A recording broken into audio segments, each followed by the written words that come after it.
بسم اللہ الرحمن الرحیم۔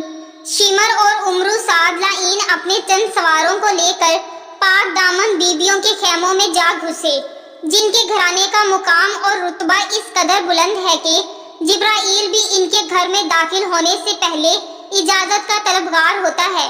جب شمر خیموں کے قریب پہنچا تو سیدہ زینب نے اس شمر سے کہا، اب کیا چاہتے ہو؟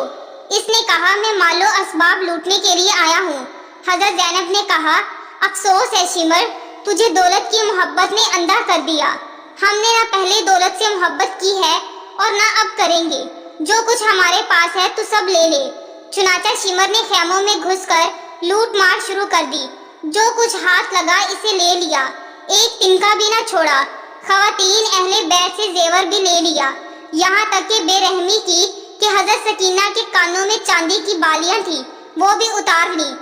اس پر یہ وحشانہ پن کیا کہ عورتوں اور لڑکیوں کے سروں سے چادریں بھی اتار لی۔ اس وقت یہ ننگے سر ہو گئی۔ افسوسناک امر یہ ہے کہ کسی غیر نے نہیں بلکہ ان کے قریبی رشتہ داروں نے ہی انہیں لوٹا اور ننگے سر کیا۔ عمر سعد نے اپنے لشکر کو آواز دی کہ جلد خیموں کے تانبے گرا دو اور حسین کے خیموں میں آگ لگا دو، تاکہ امام حسین علیہ السلام کے سب بچے اور عورتیں جل کر مر جائیں۔ جب یزید کے لشکروں نے خیموں کو آگ لگائی، ایک عجیب قیامت کا سامان تھا۔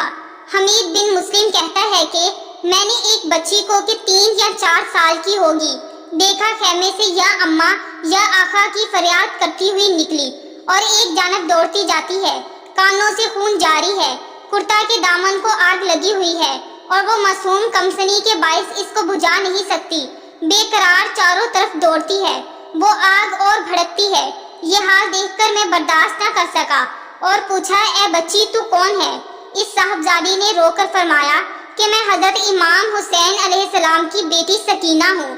امام حسین علیہ السلام نے جناب زینب سے ودا ہوتے ہوئے یہ وصیت کی تھی کہ بہن زینب، میری شہادت کے بعد ہمارے بچوں کا بہت خیال رکھنا اور میرے یتیموں پر ماں کی طرح شفقت کرنا۔ جناب زینب فرماتی ہیں کہ امام حسین علیہ السلام کی شہادت کے بعد خیموں کے جلنے اور اسباب کے لوٹنے کے وقت ہمارے بھائی کے بچے صحرا میں متفرق ہو گئے تھے۔ میں نے اپنے بھائی کی وصیت کے مطابق چاہا کہ ان معصوم بچوں کو ایک جگہ جمع کروں، غرض میں نے ہر طرف تلاش کر کے ان بچوں کو ایک جگہ بٹھایا، لیکن 2 بچوں کا کہیں نشان نہ پایا۔ میں نے پریشان ہو کر اپنی بہن ام کلثوم کو آواز دی کہ اے بہن، 2 بچے نہیں مل رہے، جلد آؤ۔ میں اپنی بہن کے ساتھ مقتل میں اس خیال سے پہنچی کہ شاید اپنے باپ کی لات سے لپٹے ہوں گے، مگر وہاں بھی نہ تھے۔ بے چین ہو کر فرات کی طرف گئی، پس ہم دونوں بہنیں بیابان کی طرف روتی ہوئی اور ان یتیموں کو پکارتی ہوئی چلی جاتی تھی اور کہتی تھی، ایسا نہ ہو کہ دونوں معصوم گھوڑوں کے سموں میں آ کر مر گئے ہوں۔ اسی پریشانی میں ہم دونوں بہنیں ایک گڑھے کے قریب پہنچی تو ایک سیاہی نمودار ہوئی۔ جب میں اس سیاہی کی طرف چلی تو دیکھا کہ وہ دونوں گرم ریت پر پڑے ہوئے ہیں اور ایک دوسرے کی گردن میں باہیں ڈالے خاک میں چھپے ہوئے ہیں۔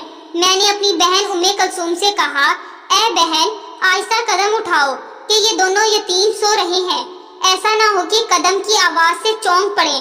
جب قریب پہنچے تو دیکھا کہ ان کے پھول سے رخسار زرد ہو گئے ہیں اور کچھ خاک اڑ کر ان کے منہ میں بھر گئی ہے اور آنکھوں میں ہلکے پڑ گئے ہیں۔ میں نے چاہا کہ انہیں خیمے کی طرف لے چلوں۔ جب میں نے ان کے شانوں کو حرکت دی تو دیکھا کہ ان کی روحیں جسم سے پرواز کر گئی ہیں اور پیاس کی شدت سے ان کی زبانیں باہر نکل آئی ہیں۔ میں اس وقت یہ حال دیکھ کر با آواز بلند رونے لگی اور کہا، اے بہن ام کلثوم، یہ دونوں معصوم تو مر چکے ہیں۔ ہم دونوں بہنوں نے ان معصوموں کو گود میں اٹھا کر مقتل میں لا کر لٹا دیا۔ جب ہم وہاں پہنچے تو ہم نے دیکھا کہ ہمارا تمام اسباب لٹ گیا ہے اور ہر طرف سے رونے اور پیٹنے کی آواز بلند ہو رہی ہے۔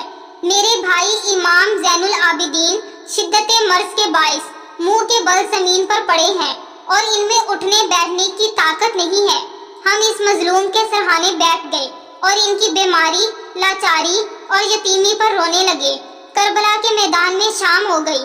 یہ شام کیسی خوفناک شام ہے جو آل رسول صلی اللہ علیہ وسلم کے خون سے رنگین ہے۔ اہل بیت کے گنے چنے افراد، جن میں عورتیں، بچے